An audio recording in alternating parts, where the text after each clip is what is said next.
It's 4 in the morning, maybe 5 if you got lucky, and somewhere in the dark there's a small animal standing on your chest, or yowling in the hallway, or knocking things off your nightstand one item at a time. And you're lying there with your eyes shut, doing the math on how much sleep you've actually had this week. And at some point in the last few months, somebody has told you the solution. Shut the bedroom door, lock them out, they'll get the message eventually. I need to tell you now that this is the single worst piece of advice in this entire subject area, and it very often makes the problem worse. I'll explain exactly why at the end, because it's the part almost nobody understands. Hi everyone, I'm Leo Bennett, your neighborhood cat guy. Today we're fixing the 4 a.m. wake-up call, and I'll be straight with you about what it involves. There's no trick and no gadget. There's a system that works, that takes about 10 days of genuine commitment, and that most people abandon on night 3 because night 3 is the worst night. So I'll walk you through all of it, including the part where it gets worse before it gets better, so you know it's coming and you don't quit. Quick note before we start. This is one chapter of a much bigger conversation about what your cat is trying to tell you, and I've gathered all of it into a book called The Happy Cat Manual over at leobennettsecrets.com. If you want more happy years with your cat, go take a look. That's all. Now, let's start with why they're doing it at all. There are two things going on here, and you need both to make sense of your mornings. The first one is biology, and it isn't your fault. Cats are crepuscular. That means they're built to peek at dawn and at dusk, because that's when their prey is moving. Mice, birds, insects, all of it comes alive around sunrise and sunset, and tens of thousands of years of evolution set your cat's alarm clock to match. So when the light starts changing at the edge of your curtains, something ancient wakes up and says, "It's hunting hour." That isn't naughtiness, that's a species doing what it was designed to do. But here's the second thing, and this one is your fault. And I say that with complete sympathy because every single one of us has done it. Your cat has learned that this works. Think about what actually happens. Your cat starts at 5. You lie there a while. They escalate. They walk on you. They knock a glass off the table. And eventually, you crack. You get up and feed them, or you play with them just to make it stop. Or, and this is the one people don't recognize, you shout their name, push them off the bed, throw a pillow. You think that's punishment. It isn't. To your cat, that's a response. That's the human waking up and engaging, which means it worked. And here's why it's so hard to undo. You don't crack every night. Some nights you hold out. Some nights you last 20 minutes. Some nights you give in at the first meow. That's an unpredictable reward, and unpredictable rewards create the most persistent behavior there is. Same reason people keep pulling a slot machine handle. If it paid every time, it'd be boring. If it never paid, they'd stop. It's the maybe that keeps you there. Your cat is playing a slot machine, and it's you, and last Tuesday you paid out. So the first thing you have to do is the hardest, and I won't pretend otherwise.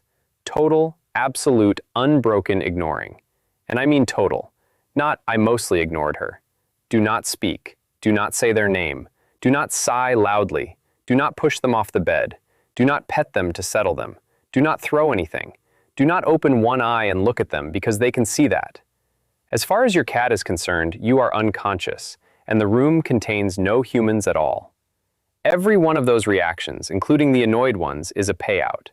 And here's the part I need you to be ready for, because this is where people fail. It is going to get worse before it gets better. When a behavior that always worked suddenly stops working, animals don't quietly accept it. They escalate. Louder, more inventive, more physical. That's called an extinction burst, and it's a completely normal part of a behavior being unlearned. So around night 2 or 3, your cat gives you the worst performance of their career. And that's exactly when most people crack, because they're exhausted and they think, this clearly isn't working. But that escalation is the evidence that it is working. It's the sound of an old strategy failing. If you hold out through it, it collapses fast. If you give in during it, you've just taught your cat that the winning move is to try much, much harder next time, and now you've made everything worse than when you started. So, decide before you begin that you're going to eat the bad nights. And now the flip side of that, because ignoring alone is only half the instruction. Reward the silence. This is the piece people miss, and it's what turns ignoring from just suffering into actual teaching. Because your cat isn't only learning what doesn't work, they also need to learn what does. So here's how you run it. Ignore completely through the noise. Then at some point they stop. They give up, settle, go quiet, wander off. That moment matters. Wait until they've been genuinely quiet for a bit, then get up. Then it's breakfast. Then it's attention. And yes, this feels absurd because on the first few days, you're getting up at a ridiculous hour anyway, and it feels like you've lost. You haven't. The lesson has flipped. Before, the sequence was noise leads to human. Now it's quiet leads to human. Same outcome, entirely different cause, and cats are extremely good at spotting which one pays. And here's the practical version of this that a lot of people find easier to sustain. If you know you're not capable of lying there in silence for 40 minutes at 5 a.m., don't set yourself up to fail.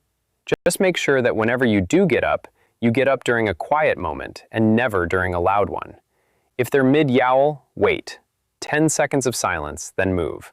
That tiny discipline does an enormous amount of work over a couple of weeks. But all of that is defense. Now let's do the part that actually solves it, which is rebuilding the evening. Because you're never going to win this by managing the morning.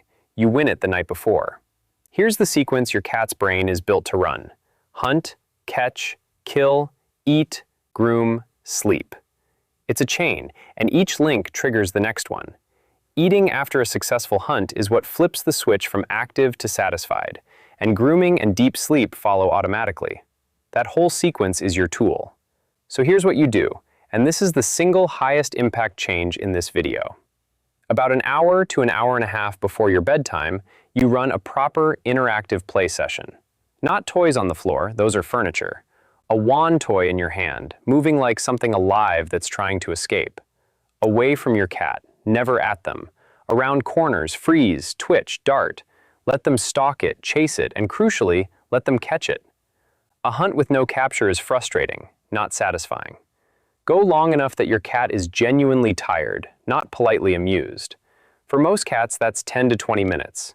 And then, the moment play ends, you feed them their last meal of the day. Right then, not an hour later. That's the catch turning into the kill, turning into the eat, and it's the trigger for everything that follows. Now watch what happens. They eat, then they wash their face, then they find somewhere warm and go down hard. And a cat who goes down hard at 11 has a very different 4 a.m. than one who napped all evening on the couch. Which brings me to the thing that makes that possible, and it's a change a lot of people resist. Stop free feeding. If a bowl sits out all day for your cat to graze from, food has no timing, and timing is the entire mechanism here. Meals give the day a skeleton, so feed at set times and put the bowl down and pick it up when they're done. Cats are remarkable at internalizing a schedule. Give them one for a week or two and their whole body organizes around it, including their sleep. And here's a specific thing worth knowing because it comes up constantly. If the 4 a.m. wake up is specifically about hunger, and for a lot of cats it is, then that late evening meal is doing double duty. It's closing the hunt sequence and it's meaning their stomach isn't empty at dawn.